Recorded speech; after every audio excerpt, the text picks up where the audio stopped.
Nicole Miller ke mokhanselara wa DA le ena a romeletse molaetsa ka mogala gore fa sa e kopanong ya khansele lelapa la gagwe le tla bolawa. I've received an SMS with a death threat on it that stipulates if I don't attend a certain council meeting, my family members will be killed from 12 o'clock that night. A ro tlhatlhetse kgetsi kwa sepodising.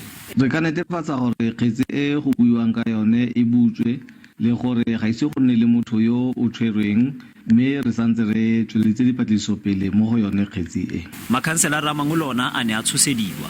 Nako tse tsotlhe a re bilediwa di kopanong tsa council re na le matshosetso a re a kry-a re kry-ile di-SMS ka kopano e ne e le ko Kgokgojane community hall e biditswe ke speaker. Fa re ne re tswa kopanong ke tsamaya le modulasetilo wa infrastructure re le ra itemogela seemo se leng gore e rile fa sena go mpaya go lapeng go bo go nna le koloi e ileng ya mosala morago mo sa khotla o ile a itemogela seemo se leng gore go nnile le dithunya tse di ileng di a thuntsiwa go gagage tse maikemisetso a one go a bonala ne le gore di tshosetse botshelo bo gage. Lefapha la dipuso tshwaraganelo mo North West la re kgang e tshwanela ya begiwa.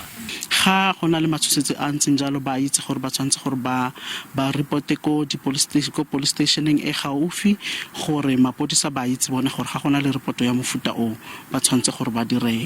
Go nnile le dikgwetlho tse di begilweng mo masepaleng mo dikgwedi di le mmalwa tse di fetileng. Itumeleng Kgajane, SABC News, Ganyesa.